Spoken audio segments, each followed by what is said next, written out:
تو پھر فرمانے لگے حاجیو آؤ شہنشاہ کا روضہ دیکھو، حاجیو آؤ شہنشاہ کا روضہ دیکھو، کعبہ تو دیکھ چکے اب کعبے کا بھی کعبہ دیکھو، کعبہ تو دیکھ چکے اب کعبے کا بھی، غور سے سن تو رضا کعبے سے بھی آتی ہے صدا، میری آنکھوں سے میرے پیارے کا روضہ دیکھو۔ اعلیٰ حضرت نے ساری زندگی اور صحابہ کرام کی بات کی، اہل بیت کی بات کی، اولیاء کی بات کی، صوفیاء کی بات کی، دفاع کیا سب کا، سب کے شانوں میں لکھا، امت کو بتلایا کہ اپنے بزرگوں سے جڑے رہو گے تو بچے رہو گے۔ اعلیٰ حضرت نے طنز کرنے سے، تنقید کرنے سے، بلا وجہ غلطیاں نکالنے سے اور ایک دوسرے پر لان تان کرنے سے ہمیں بچنے کو کہا۔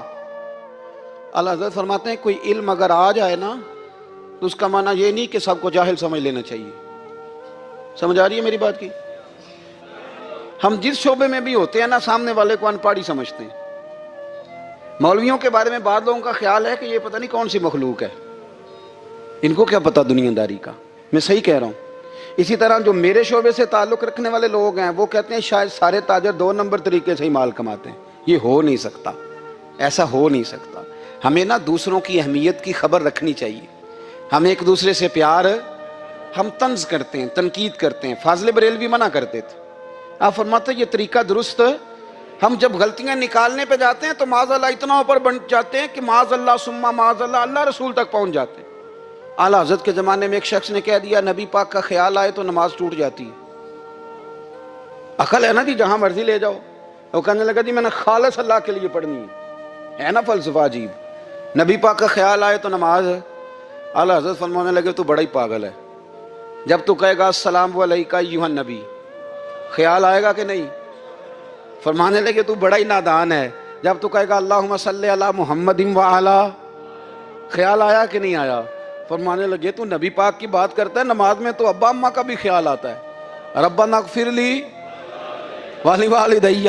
فرمانے لگے ربے کے خیال سے نہیں ٹوٹتی تو مدینے والے کے خیال سے کیسے ٹوٹ گئی؟ فرمانے لگے بڑا ہی بیوقوف ہے تو۔ اعلیٰ حضرت فرمانے لگے تو کہتا ہے حضور کا خیال آئے تو ٹوٹ جاتی ہے؟ فرمانے لگے جب تک حضور کا خیال آئے نہ نماز ہوتی نہیں، جب تک حضور کا خیال نہ آئے نماز ہوتی ہی نہیں، سوال ہی نہیں پیدا ہوتا۔ لوگوں نے کہا جناب وہ کس طرح؟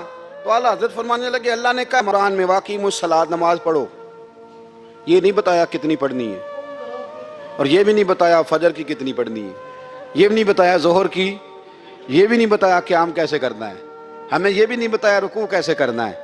ہمیں پتہ کیسے پتہ چلا؟ جب صحابہ نے کہا نا رب کہتا ہے نماز پڑھیں تو کیسے پڑھیں، تو حضور فرمانے لگے سلو کما رأیتمونی اصلی، نماز اس طرح پڑھو کرو جس طرح مجھے پڑھتے ہوئے دیکھتے ہو۔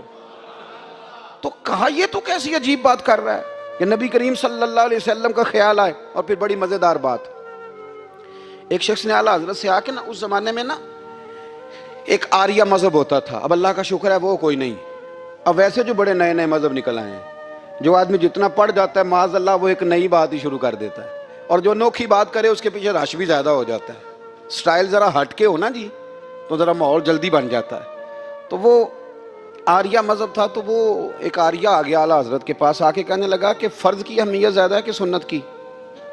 تو اعلیٰ حضرت فرمانے لگے بھئی اہمیت تو فرض کی زیادہ ہے۔ تو کہنے لگے آپ کا وضو تو پھر سنت سے شروع ہوتا ہے، وضو میں پہلا فرض ہے منہ دھونا، اور آپ سب سے پہلے ہاتھ دھوتے ہیں، یہ بھی سنت، ناک میں پانی ڈالنا یہ بھی، کلی کرنا یہ بھی۔ میری بات کی سمجھ آ رہی ہے؟ اس نے کہا یہ آپ عجیب لوگ ہیں، فرض اگر بڑا ہے تو پہلے فرض ہونا چاہیے تھا۔ سمجھ آ رہی ہے میری بات کی؟ لوگ دین پر بڑے بڑے مختلف اعتراضات کرتے ہیں نا، اس نے کہا جی پہلے ہونا چاہیے تھا فرض، تو منہ دھونا فرض ہے، آپ نے گھٹنوں تک ہاتھ دھوئے، اب یہ جو آپ نے ہاتھ دھوئے یہ بھی سنت، کلی کری تو وہ بھی سنت، ناک میں پانی ڈالا تو وہ بھی سنت، تو آپ تو چوتھے نمبر پہ فرض ادا کر رہے۔ تو اعلیٰ حضرت فرمانے لگے تم اصل میں محبوب کا غلام نہیں نا، ہاں تجھے کیا پتا ہو یہ بات کیا ہے، تو بیٹھ جا ہم سے سن، ہم تجھے بتاتے ہیں۔ اس نے کہا جی کیا مطلب؟ فرمانے لگے یہ محبوب جو ہے نا ہمارے، یہ ہمیں بڑی جگہوں سے بچاتے ہیں، یہ بچا بچا کے فرائض تک لے جاتے ہیں۔ کیا مطلب؟ کہنے لگے حضور نے ہمیں کہا ہے کہ پہلے نا ہاتھ دھو لو، پتہ چل جائے پانی زیادہ گرم تو نہیں، منہ جالی نہ جائے، پہلے نا دیکھ لو۔ فرمایا پھر ناک میں ڈال کے پتہ کرا لو کہ اس میں سے بدبو تو نہیں آتی. سنت بھی ادا ہو گئی اور پتہ بھی چل گیا بو تو نہیں آ رہی. اور فرمایا پھر منہ میں ڈال کے چکھ لو کہ بد ذائقہ تو نہیں. اب یہ 3 سنتیں ادا کر کے تم فرض ادا کرو گے تو اللہ بھی راضی ہوگا, اللہ کے رسول بھی راضی ہوں گے. اور رضویہ میں اس مضمون کو بیان کرتے ترمذی شریف کی وہ حدیث نقل کرتے ہیں. آپ فرماتے ہیں مسلمانوں اس حدیث کو یاد کر لو, اگر تم اسے یاد کرو گے تو مضبوط ہو جاؤ گے. حدیث کیا ہے؟ نبی کریم صلی اللہ علیہ وسلم نے فرمایا اگر سارے انسان مل کے بھی تیرا برا کرنا چاہیں تو جب تک رب کی مشیت نہ ہو وہ تیرا برا کر نہیں سکتے. اور حضور صلی اللہ علیہ وسلم نے فرمایا اگر سارے انسان مل کے تیرا بھلا کرنا چاہیں تو جب تک رب کی رضا نہ ہو تیرا بھلا ہو نہیں سکتا. تو اعلیٰ حضرت فرماتے ہیں اس چیز کو ذہن میں بٹھاؤ, مسلمانوں اپنا رجوع اپنے رب رسول کی طرف مضبوط کرو. یہ کیا بات ہو گئی کہ میں اس سے بھی ڈر رہا ہوں, میں اس سے بھی ڈر رہا ہوں, وہ بھی میرے پیچھے لگ گیا. فاضل بریلوی رحمۃ اللہ علیہ ان چیزوں سے منع فرماتے تھے. وہ کہتے تھے یہ توہمات ہیں, اوہام پرستی ہے, ہمیں ان چیزوں سے ہمیشہ بچنا ہے, اپنی آنے والی نسلوں کو بچانا ہے. اور فرمایا کرتے تھے رب کی رضا پہ جو راضی رہتا ہے اللہ اسے سکون والی زندگی عطا فرماتا ہے. ہمارے ہاں لوگ پوچھتے ہیں طبیعت کیسی ہے, لیکن یو پی میں, سی پی میں, لکھنؤ میں پوچھا جاتا ہے کہ کیا شکایت ہے آپ کو؟ کہتے ہیں جی سر درد کی شکایت ہے. یہ اردو کا ایک محاورہ ہے. جناب کیا شکایت ہے؟ کہتے ہیں جی مجھے کمر درد کی شکایت ہے. پھر پوچھنے والے پوچھتے ہیں کہ جناب اس شکایت کا کیا بنا؟ تو صدر الشریعہ مولانا امجد علی صاحب اعظمی رحمۃ اللہ علیہ فرماتے ہیں اعلیٰ حضرت کو بخار تھا تو میں حاضر ہوا, تو میں نے کہا حضور شکایت کا کیا بنا؟ کہنے لگے مولانا پڑھے لکھے ہو کے تو ایسی باتیں نہ کرو, شکایت کس سے کرنی ہے؟ رب نے جس حال میں رکھا ہے بڑا ہی اچھا رکھا ہوا ہے. شکایت کا کیا معنی ہوا؟ اللہ نے جہاں سمجھا مناسب اس نے ہمیں رکھا ہے. شکایت کیا ہوتی ہے؟ مجھے کسی سے شکایت نہیں. فرمایا کرتے تھے الحمدللہ مجھے سر درد بھی ہوتا ہے اور بخار بھی ہوتا ہے اور میں بڑا خوش ہوں. یہ وہ والی بیماریاں ہیں, یہ وہ امراض ہیں جو نبیوں کے قدم بھی چومنے آیا کرتے تھے. میں خوش بخت ہوں کہ وہ امراض جو انبیاء کے پاس آتے تھے, سر درد اور بخار, وہ مجھے لگتے ہیں. اپنی زندگی کو رضا والی زندگی بنایا. یقین بڑا کامل تھا میرے اعلیٰ حضرت کا. امام غزالی نے حدیث لکھی ہے, نبی کریم صلی اللہ علیہ وسلم نے فرمایا یقین اس طرح سیکھا کرو جس طرح تم قرآن سیکھتے ہو. آج میرے دور کا سب سے بڑا مسئلہ یقین کی کمزوری ہے. مسلمان کچی پکی سوچیں سوچتا ہے, کمزور کمزور جملے بولتا ہے, اس کو دنیا داروں کے وعدوں پر اعتماد جلدی ہوتا ہے, لیکن معاذ اللہ اللہ رسول کے وعدوں کے بارے میں یہ کئی دفعہ شکوک کا شکار ہوتا ہے. اسے سمجھنا چاہیے. فاضل بریلوی ایک پختہ یقین والی شخصیت تھے, پختہ یقین والی. بریلی شریف کے دائیں بائیں طاعون کا مرض پھیل گیا تو اعلیٰ حضرت فرماتے ہیں میرے منہ میں بھی کچھ گلٹیاں نکل آئیں. تو بعض لوگوں نے کہا شاید آپ کو بھی طاعون ہو گیا ہے. اعلیٰ حضرت رحمۃ اللہ علیہ فرماتے ہیں جو سب سے بہترین طبیب تھا وہ لایا گیا. اس نے میرا منہ دیکھ کے, گلٹیاں دیکھ کے کہا خو آپ کو تو طاعون کا مرض ہو گیا ہے. تو اعلیٰ حضرت فرمانے لگے مجھے ساری بیماریاں لگ سکتی ہیں, یہ نہیں لگ سکتی. اس نے کہا حکیم میں ہوں کہ آپ ہیں؟ فرمایا نہیں آپ ہی ہیں, پر یہ بیماری مجھے نہیں لگ سکتی, یہ مجھے ہو نہیں سکتی. اس نے اصرار کیا تو اعلیٰ حضرت رحمۃ اللہ تعالیٰ علیہ اس کو کہنے لگے میاں تو جو مرضی کر لیکن مجھے طاعون کا مرض نہیں ہو سکتا, یہ بات طے ہے. وہ ناراض ہو کے چلا گیا. اب طاعون کی جو گلٹیاں ہوتی تھی نا وہ بڑے بڑے مہینوں نہیں جاتی تھی, تکلیف رہتی تھی. اعلیٰ حضرت کہتے میں نے اسی رات نا تھوڑی سی کالی مرچوں کا صفوف بنایا اور مسواک میں رکھ کے جب منہ کے اندر چھڑکا تو تھوڑا سا خون نکلا اور میرا منہ بالکل ٹھیک ہو گیا. سویرے میں نے کہا بلاؤ نا اپنے حکیم کو جو کہتا تھا طاعون ہو گیا ہے. تو لوگ کہنے لگے حضور آپ کو ویسے کیسے پتا تھا طاعون نہیں ہے؟ فرمانے لگے پتہ اس طرح تھا کہ اللہ کے رسول صلی اللہ علیہ وسلم نے ایک دعا ارشاد فرمائی ہے. فرمایا کسی مریض کو دیکھ کے پڑھ لو الحمدللہ الذی مما ابتلاک بہ وفضلنی علی کثیر ممن خلق تفضیلا. حضور نے فرمایا کسی بیمار کو دیکھ کے, مصیبت والے کو دیکھ کے یہ دعا پڑھو, تم اس مصیبت میں شکار نہیں ہوں گے. فرمانے لگے میں نے طاعون کے مریض کو دیکھ کے دعا پڑھ لی تھی. تارے ٹوٹ سکتے ہیں, چاند گر سکتا ہے, سورج اپنی جگہ چھوڑ سکتا ہے, پر مدینے والے محبوب کی بات غلط نہیں ہو سکتی. یہ میرا یقین کامل ہے. ساڈے نبی دی زبان ساڈے واسطے قرآن. یہ بات غلط ہو سکتی؟ مضبوط یقین فاضل بریلوی کا، مضبوط نظریات۔ اعلیٰ حضرت رحمت اللہ تعالی علیہ سے کسی نے کہا آپ کس طرح کے مومن ہیں، کس طرح کے مومن ہیں؟ تو اعلیٰ حضرت فرمانے لگے میرا دل چیرو، اس کو کھولو، ایک طرف لا الہ الا اللہ لکھا ہوگا، دوسری جانب محمد رسول اللہ لکھا ہوگا، کھول کے دیکھ لو۔ ایک تو یقین کی پھر دوسری بات، خشک لوگوں کو زندگی گزارنے کا مزہ کوئی نہیں آتا۔ زندگی گزارنے کا مزہ اسے ہی آتا ہے جسے کسی سے پیار ہو جاتا ہے۔ باقی نہ دیکھیں نا، ایک بندہ جبرن ایک شخص بچے پالتا ہے، وہ کہتا ہے یہ میرے لیے کیا مصیبت ہے 5 بچے، اور ایک شخص کو بچوں سے پیار ہو جاتا ہے، وہ جوان بھی ہے، خوبصورت بھی ہے، پر عید پہ کپڑے نہیں خریدتا، بیوی سے کہتا ہے میں پرانی پہن لوں گا پر بچوں کو نہیں لے دے۔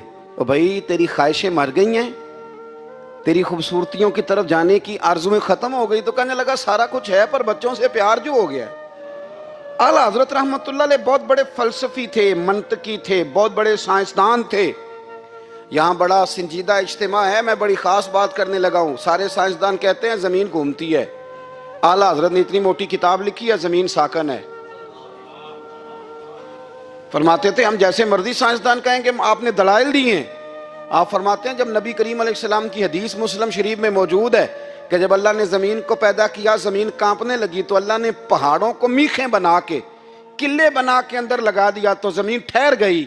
فرمانے لگے جب مصطفیٰ کریم نے کہہ دیا ٹھہر گئی ہے تو سارے سائنسدان بھی کہیں تو ہم ماننے کو تیار نہیں کہ گھومتی ہے۔ انہوں نے دلائل دیے۔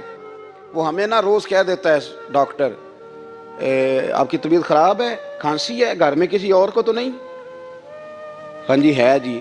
وہ کہتے اسی کی وجہ سے ہو گئی ہے۔ او خدا کے بندے، نبی کریم علیہ السلام نے فرمایا بیماری متعدی نہیں ہوتی، ایک سے دوسرے کو نہیں لگتی۔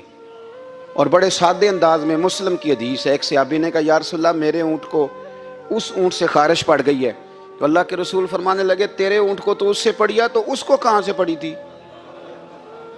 کہنے لگا جی وہ تو قدرتی معاملہ ہے، تو حضور فرمانے لگے یہ بھی قدرتی معاملہ ہے۔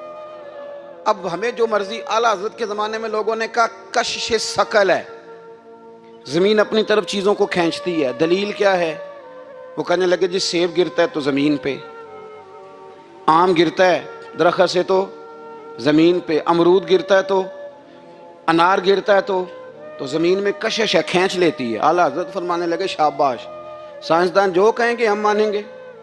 فرمانے لگے زمین نے آدھا کلو کا سیب کھینچ لیا ہے، 1.5 پاؤ کا انار کھینچ لیا ہے، پر ہم نے غبارے میں 1.5 چھٹانگ ہوا بھر دیا، وہ تو زمین سے کھینچا نہیں گیا۔ یہ کس قسم کی کش سے ثقل ہے؟ یہ ابھی 2 سال پہلے ڈاکٹر عبد القدیر خان کا مضمون چھپا تھا روزنامہ جنگ میں۔ وہ کہتا ہے مجھے وہ مولوی چاہیے تھا جس کے پاس قرآن حدیث بھی ہو اور سائنس کے علوم بھی ہوں۔ کہتا میں نے زمانے کے دروازے کھٹکھٹائے، پھر میں پہنچا بریلی کے امام کے پاس، اور کہتا ہے وہاں جا کے میں ٹھہر گیا ہوں، اس لیے کہ مجھے قرآن و سنت کا نور بھی ملا ہے اور مجھے سائنس کے رموز بھی ملے ہیں۔ یہ واحد شخص ہے جو دین کو سائنس کا پابند نہیں کرتا بلکہ سائنس کو مدینے والے کا غلام بناتا ہے، مدینے والے کا غلام بناتے ہیں۔ تو اعلیٰ حضرت فرمانے لگے عجیب فلسفہ ہے نا جی، آم کھینچ لیا اس نے، سیب کھینچ لیا، امرود کھینچ لیا، پر اس سے 1.5 چھٹانگ والا غبارہ۔ تو لوگوں نے کہا حضور پھر مسئلہ کیا ہے؟ آپ فرمانے لگے مسئلہ یہ ہے کہ ہر چیز اپنی اصل کی طرف لوٹ جاتی ہے، ہر چیز اپنی، سیب امرود انار زمین سے پیدا ہوتے ہیں تو زمین پہ گرتے ہیں، ہوا کی اصل اوپر ہے، اس لیے جب غبارے میں ہوا بھریں گے تو ہوا اس کو اوپر لے جائے گی۔ ہاں جب اس سے ہوا نکل جائے گی تو پھر غبارہ جو جس کی اصل ہوتی ہے ادھر لوٹ جاتا ہے۔ انسان مٹی سے بنا ہے تو جاتا کہاں ہے؟ مٹی دیں مٹی رہنا ہی ایمی کا دی بلے بلے، آج مٹی دے اتے بندیا تے کل مٹی دے تھلے۔ حضور نے کیا فرمایا؟ نبی پاک علیہ الصلوۃ والسلام فرمانے لگے سن پھر اللہ تعالیٰ نے اس عورت پر جنت کو واجب کر دیا ہے۔ فرمایا اللہ نے اسے جہنم سے دور کر دیا جو بیٹیوں کے معاملے میں آزمایا گیا، اور جس نے پھر ان کے ساتھ اچھا سلوک کیا۔ اپنا حضور کا عمل یہ تھا کہ حضور کی بڑی صاحبزادی سیدہ زینب رضی اللہ تعالیٰ عنہ، یہ حضور کی سب سے بڑی صاحبزادی ہیں، یہ بخاری میں آپ کو ملے گا کہ ان کی بیٹی جناب امامہ بنت زینب چھوٹی سی عمر تھی، تو جب حضور نماز کے لیے آتے تھے تو نواسی کو اٹھا کے ساتھ لے آتے تھے، اور وہ حضور نماز پڑھتے تھے تو وہ نبی پاک کے کندھوں پہ کھیلتی تھی۔ حضور نے عملاً بیٹیوں سے پیار کرنا سکھایا، بیٹیوں سے محبت کرے، بیٹیوں سے پیار کرے۔ بیٹیاں بڑی خیرخواہ ہوتی ہیں، بیٹیاں ماں باپ کی بڑی وفادار ہوتی ہیں، بیٹیاں بڑا خاص تعلق رکھتی ہیں۔ جوانوں، آپ سے بھی کہوں گا بہنوں کی طرف توجہ رکھیں۔ جو کسی کی بہن آپ کے گھر ہے اس کا بھی خاص احساس کرے، وہ بھی کسی کی بہن ہے، لیکن اپنی بہن کے ساتھ بھی خاص نسبت کا تعلق قائم رکھے۔ رشتوں میں اعتدال ہونا چاہیے۔ اس صنف کو نبی پاک علیہ السلام نے خاص کر کے نوازا ہے، اور ہمارا بھی ان کے ساتھ خاص رشتہ ہونا چاہیے۔ اسی طرح کا معاملہ یتیموں کے ساتھ ہے، کمزوروں کے ساتھ ہے۔ دیکھو آج نا ہمارے ہاں کمزوروں، غریبوں، مسکینوں، یتیموں کی مدد تو کی جاتی ہے، لیکن انہیں لوگ اپنے ماحول کا حصہ نہیں بناتے۔ یعنی کبھی گئے تو غریبوں میں آٹا بانٹ آئے، کبھی گئے تو غریبوں میں جا کے کپڑے تقسیم کر آئے، کبھی گئے تو غرباء کو کچھ وقتی طور پر کچھ ضروریات زندگی دے دی، کبھی عیدیاں بانٹ دی، کبھی سیلاب زدگان میں چلے گئے۔ غرباء کو کچھ نہ کچھ صدقات تو دے دیے جاتے ہیں، ان پر کچھ خیرات تو کر دیا جاتا ہے، لیکن انہیں سوسائٹی کا، ماحول کا حصہ نہیں بنایا جاتا۔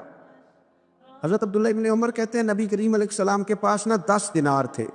ویسے تو کائنات ہی میرے نبی کی مٹھی میں ہے، لیکن ظاہری طور پر 10 دینار تھے۔ حضور ایک دکان پہ گئے، 4 دینار کا حضور نے ایک جوڑا خریدا، کپڑے خریدے۔ وہ قمیض حضور نے پہنی، ایک انصاری آگے بڑھ کے عرض کرنے لگے حضور میرا بڑا دل کر رہا ہے، یہ مجھے نہیں دے دیتے آپ؟ تو حضور خوش ہو گئے۔ یہ میرے محبوب کا دروازہ ہے کہ جب کوئی مانگتا ہے تو حضور خوش ہو جاتے۔ نبی کریم سے مانگا اس شخص نے تو حضور خوش ہو گئے، اور محبوب نے وہ کرتا، وہ کپڑے اتار کے اس انصاری کو عطا کر دی، اور 4 دینار کے اور خرید لیے، باقی بچے 2 دینار۔ نبی کریم وہ لے کے نکلے، رخصت ہوئے گھر جانے کے لیے، تو رستے میں خاتون کو روتے ہوئے دیکھا۔ حضور رک گئے، فرمایا کیوں رو رہی ہو؟ عرض کرنے لگی یا رسول اللہ صلی اللہ تعالی علیہ وسلم، میں فلاں آدمی کی کنیز ہوں، نوکرانی ہوں، اس نے آٹا لینے بھیجا تھا 2 دینار کا، وہ 2 دینار گم ہو گئے۔ حضور نے 2 دینار اسے عطا کر دی، وہ دیے تو پھر رو رہی تھی۔ فرمایا اب کیوں روتی ہو؟ کہنے لگی یا رسول اللہ ڈرتی ہوں دیر بڑی ہو گئی یا مار ہی نہ پڑے۔ تو حضور نے فرمایا چل نہ، میں تیرے ساتھ چلتا ہوں۔ حضور ان کے گھر گئے، وہ اہل ایمان کا گھر تھا جن کی وہ کنیز تھی، جا کے کہا السلام علیکم، اندر سے جواب ہی نہیں آیا۔ پھر فرمایا السلام علیکم، کوئی جواب ہی نہیں آیا۔ محبوب کا طریقہ مبارکہ تھا 3 دفعہ دستک، پھر واپسی۔ تیسری دفعہ کہا السلام علیکم، تو وہ سارے بول پڑے وعلیکم السلام یا رسول اللہ۔ حضور ماں باپ قربان۔ تو حضور فرمانے لگے میں نے پہلے بھی 2 دفعہ سلام لیا، بولا کوئی نہیں؟ کہا یا رسول اللہ اپنے نصیب تھے نا کہ ہم پہ سلامتیاں بھیج کون رہا ہے، ہم نے سوچا ذرا 3 دفعہ مل جائے سلام، ذرا مل جائے نا، حضور سلامتی بھیج رہے ہیں تو آتی رہے نا۔ تو محبوب کریم علیہ الصلوۃ والسلام فرمانے لگے یہ تمہاری کنیز وہاں کھڑی رو رہی تھی، اس بیچاری کے 2 دینار گم ہو گئے تھے، اسے دوبارہ سامان لاتے کچھ دیر ہو گئی، اس پر سختی نہ کرنا، مارنا نہ۔ غلام کہنے لگے حضور اس خاتون کے قربان جائیں جو ہمارے کریم رسول کو ہم جیسے غریبوں کے گھر تک لے آئی ہے، مارنا کیا، ہم اسے آزاد کر دیں، یہ آزاد ہے اللہ کی رضا کے لیے۔ یہ دیکھو یہ میرے نبی پاک کا انداز ہے۔ حضور نکلے تو جناب عبداللہ ابن عمر فرماتے ہیں رسول کریم فرمانے لگے شکر ہے اللہ تعالیٰ کا، 10 دینار تھے، ایک انصاری نے بھی قمیض پہن لی، میں نے بھی قمیض پہن لی، اور رب نے کنیز کو آزاد بھی فرما دیا۔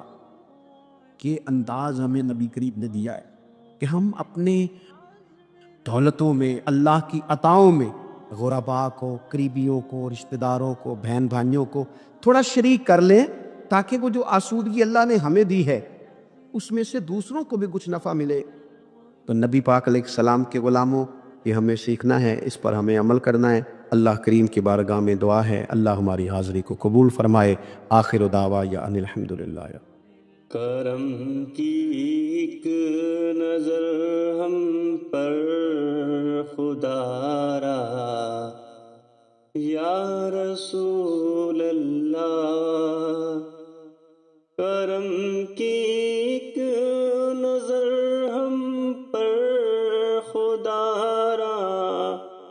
یا رسول اللہ تم ہی ہو بے سہاروں کا سہارا، یا رسول اللہ تم ہی ہو بے سہاروں کا سہارا، یا رسول اللہ غریبوں کے ہے داتا بے کسوں کے آپ والی ہو، غریبوں کے ہے داتا بے کسوں کے آپ والی ہو، محبت آپ کی ہے دل میں لیکن ہاتھ خالی ہے، محبت آپ کی ہے دل میں لیکن ہاتھ خالی ہے، ادھر بھی اپنی رحمت کا سہارا، یا رسول اللہ پکارا ہے مدد کو، یا نبی ہم بے گناہوں نے پکارا ہے مدد کو، یا نبی ہم بے گناہوں نے تمہارے در پہ جا کر بھیک مانگی، بادشاہوں نے تمہارے در پہ جا کر بھیک مانگی، بادشاہوں نے ہمیں بھی آسرا ہے بس تمہارا، یا رسول اللہ بنا بگڑی ہماری ہم بھی قسمت کے مارے ہیں، بنا بگڑی ہماری ہم بھی قسمت کے مارے ہیں، تمہیں امت ہے پیاری اور تم اللہ کے پیارے ہیں،